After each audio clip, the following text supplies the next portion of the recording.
प्रत्यंगिरे परे देवी सर्वशत्रु निवारणी सर्वत्र सर्वकार्येषु विजयं देहि मे सदा। मोक्षं भक्षज्वालाजिह्वे करालभद्रे करालदंशे प्रत्यंगिरे चं ह्रीं ॐ अन्नम्। ఓం శ్రీమాత్రే నమః. ఓం శ్రీ గురుభ్యో నమః. అందరికీ నా నమస్కారాలండి. ఈరోజు అష్టదిగ్బంధన గురించి వీడియో చేయడం జరిగింది బాబు. అష్టదిగ్బంధనం అంటే ఏంటి, మంత్ర సాధకులు అష్టదిగ్బంధనాన్ని ఎలా చేసుకోవాలి, తర్వాత ఒక ఇంటికి అష్టదిగ్బంధనం ఎలా చేయాలని ఈ వీడియోలో చెప్తాను. ఎందుకు చేసుకుంటారో కూడా చెప్తాను బాబు. అయితే అష్టదిగ్బంధనం అనేది మన 8 దిక్కుల్ని చక్కగా మనకు ఒక రక్షణ వలయాన్ని ఏర్పరచుకోవడాన్ని అష్టదిగ్బంధనం అంటారు. అలా దిగ్బంధనం చేసుకొని మంత్రజపం చేసుకుంటారు చాలామంది. అలా చేసుకుంటే చాలా మంచిది అనమాట. ఇప్పుడు మనం ఒక మంత్రజపం చేసేటప్పుడు మనలోనికి ఆ దేవతా శక్తిని ఆవాహన చేసుకోవడానికి, ఆ దేవతా శక్తి యొక్క మంత్రజపాన్ని ఎలా చేసుకుంటున్నాం, చుట్టూ ఉన్న నెగిటివ్ ఎనర్జీ కూడా మనలోకి ప్రవేశించడానికి చూసిద్ది. ముందు అది మనం ఇప్పుడు ఇళ్లలో చేసుకునేటప్పుడు, అదే బయట ఎక్కడైనా చేసుకునేటప్పుడు ఏమైందంటే చుట్టుపక్కల ఉన్న పురుగు పుట్ర జంతువులు అవి కూడా ఈ అష్టదిగ్బంధన మంత్రానికి అంత శక్తి ఉంటుంది, అవి రావు. అయితే ఇప్పుడు ఈ మంత్రం చదివి మీరు ఎక్కడ అరణ్యాల్లో కూర్చొని చేసుకుంటే మీ మీదకి ఏదో ఒకటి దాడి చేస్తాయి. ఇవి మీరు చేసేది కాదు. ఆ మంత్రం సిద్ధి పొందిన గురువులు ఉంటారు, పెద్ద పెద్ద గురువులు, వాళ్ళు చేసినప్పుడు అవి తప్పకుండా ఫలిస్తాయి. వాళ్ళు చేసిన అష్టదిగ్బంధనలోకి ఏది రాదు. మేము అప్పుడు సాధన నేర్చుకున్న టైంలో శ్రీశైలంలో మా గురువు గారు అష్టదిగ్బంధనం చేసేవారు. మాకు అష్టదిగ్బంధనం చేసిన తర్వాత అష్టదిగ్బంధనంలో కూర్చొని మేము సాధన చేసుకునేవాళ్ళం. అయితే మీకు సందేహం రావచ్చు, పురుగు పొట్ట వచ్చిందని కదా అని. అప్పుడు వాళ్ళు ఏవో కొద్ది మంట పెట్టేవారు, కొన్ని వనమూలికలతో మంట పెట్టింది. అందులోంచి వచ్చే పొగ వల్ల ఆ చుట్టుపక్క క్రిమి కీటకాలు అవి రావు అనమాట, జంతువులు ఆ వాసనకు రావు. కంపల్సరీ పెడతారు. రాత్రిపాటు జపం చేసేటప్పుడు అది ఒక నిప్పులాంటి వెలిగించి దాంట్లో కొన్ని వనమూలికలు వేస్తారు అనమాట. మనకి తెలియదు అనమాట. అది అలాంటి చోట పెడితే అష్టదిగ్బంధనం చేస్తారు. చాలా అద్భుతం అసలు. అది అలా చేసుకోవాలి, చేసుకుంటే మంచిది. పురుగు పొట్ల కానీ జంతువులు కానీ రావు అష్టదిగ్బంధనం చేసుకుంటే. ఇప్పుడు అష్టదిగ్బంధన మంత్రాన్ని కూడా నేను చివరిలో ఇస్తాను బాబు, చక్కగా నేర్చుకోండి. ఇది సాధన చేయాలని పట్టుదల ఉన్న వాళ్ళు మామూలుగా ఈ మంత్రాన్ని కూడా రోజు చేసుకోవచ్చు బాబు. ఈ మంత్రం సిద్ధి పొందాలంటే కనీసం 3 లక్షలు జపం చేయాలి. తర్వాత పురస్కారం చేసుకోవాలి. పురస్కారణ విధుల్లో దశాంశ హోమం, తర్పణాలు, మార్జనాలు ఇవన్నీ ఉంటాయి. అవన్నీ చేసుకోవాలి. అవన్నీ చేసుకుంటే ఆ మంత్రం మీకు పనిచేయడం ప్రారంభించింది.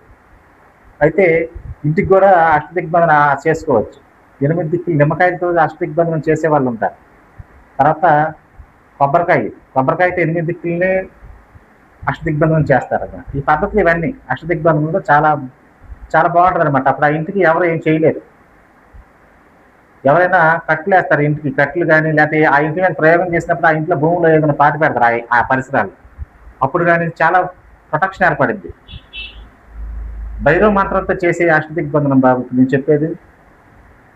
చక్కగా ఈ 8 అష్టభైరవులతోనూ చక్కగా ఒక వలయం ఏర్పడింది అనమాట. ఆ ఇంటికి ఒక పూర్తి రక్షణ. అలాగే ఒక మంత్రజపం చేసినప్పుడు మనం ఆచమనం చేసుకుంటాం కదా, చక్కగా కూర్చొని ఆచమనం అయిపోయిన తర్వాత చేతిలోకి నీళ్ళు తీసుకొని ఆ మంత్రాన్ని చదివి తూర్పు దిగ్భాగే దిగ్బంధన అని ఆ మంత్రంతో చేసుకోవచ్చు. ఈశాన్య దిగ్భాగే దిగ్బంధ చివరిలో అలా అన్ని దిక్కులు 8 దిక్కులు కవర్ చేసుకోవాలి. అలా కవర్ చేసుకుని అప్పుడు మంత్రజపం చేసుకుంటే చాలా అద్భుతం. మనలోకి దైవశక్తి అంత స్పీడ్గా ప్రవేశించిద్దో నెగిటివ్ ఎనర్జీ కూడా కొన్నిసార్లు ప్రవేశించింది బాబు. అప్పుడే కొన్ని సాధనా సమయంలో మీకు ఆటంకాలు కలుగుతాయి. అందుకని ప్రతి సాధకుడు చుట్టూ దిగ్బంధనం చేసుకోవాలి. అష్టదిగ్బంధనం చేసుకొని మధ్యలో కూర్చొని చక్కగా మంత్రజపం చేసుకుంటే చాలా బాగా అద్భుతంగా ఉంటుంది. అయితే ఇప్పుడు ఈ అష్టదిగ్బంధన మంత్రాన్ని ఎవరికైనా ఆరోగ్యం బాగోని వాళ్ళకు కూడా మనం చక్కగా ఆరోగ్యాన్ని చేయొచ్చు. ఎవరికైనా బాగా ఆరోగ్యం బాగోక ఎన్ని మందులు వాడినా, ఎన్ని ఆసుపత్రిలో తగ్గన మొండి వ్యాధులకి ఏం చేయాలంటే ఒక కొబ్బరికాయని తీసుకొచ్చి, తీసిన కొబ్బరికాయని తీసుకొచ్చి దానికి మొత్తం పసుపు రాయాలి. ఒక మట్టి మూకుడు తెచ్చుకొని దానికి కూడా పసుపు రాసి అందులో కేజీ పావు బెల్లాన్ని తెచ్చి ఆ మట్టి మూకుళ్ళు పెట్టి ఈ కొబ్బరికాయను కూడా పెట్టి ఈ భైరవ మంత్రాన్ని ఒక 108 సార్లు చదివి అప్పుడు కుడివైపు నుంచి 3 సార్లు ఎడమవైపు నుంచి 3 సార్లు తల చుట్టూ తిప్పి ఇది తీసుకెళ్లి పారే నీళ్ళల్లో వదలు చూడండి. చాలా అద్భుతమైనదిగా తగ్గిద్దండి. చాలా అద్భుతం అసలు. చాలా చాలా తొందరగా రిలీఫ్ వచ్చింది. అంత శక్తివంతమైన అష్టభైరవ మంత్రం కదా. ఓం మస్తాంగ భైరవాయ, రూరు భైరవాయ, చండ భైరవాయ, క్రోధ భైరవాయ, ఉన్మత్త భైరవ, కపాల భైరవాయ, సంహార భైరవాయ, మమ రక్ష రక్ష. ఇదే మంత్రం బాబు. చాలా చక్కని మంత్రం. ఈ మంత్రంతో చేయాలి. ఈ మంత్రం చివరిలో వచ్చింది బాబు. చక్కగా ఈ మంత్రాన్ని సాధన చేసిన వాళ్ళు నేను అది ఉపదేశంగా భావించి సాధన చేసుకోవచ్చు. ఎవరైనా మంత్రం నేర్చుకోవాలని పట్టుదల ఉంటే మా దగ్గరికి వచ్చినప్పుడు ఆ మంత్రాన్ని నేను ఉపదేశం చేస్తాను. ఉపదేశం చేసి ఇంకా విధి విధానాలు, వాళ్ళకి కావాల్సిన జపమాల అవన్నీ మేము చక్కగా దగ్గర నేర్పుతాం. అలా ఇంటికి కూడా అష్టదిగ్బంధనం చేసుకోవచ్చు. అష్టదిగ్బంధనం చేసుకోవచ్చుకుంటే మంచిది. ఇప్పుడు కొన్ని పీఠాలు ఉన్నాయి, వాళ్ళ చుట్టూ ఆ పీఠాలకి అష్టదిగ్బంధనం చేసుకుంటారు. కొన్ని దేవాలయాలు ఉంటాయి, దేవాలయాలకు కూడా అష్టదిగ్బంధనం చేసుకుంటారు. ఎందుకంటే వాటిల్లోకి ఎవరు ఏమి చేయలేరు, ఏ చెడు శక్తులు ప్రవేశించలేరు. అష్టదిగ్బంధన మంత్రాలకి అంత శక్తి ఉంటుంది.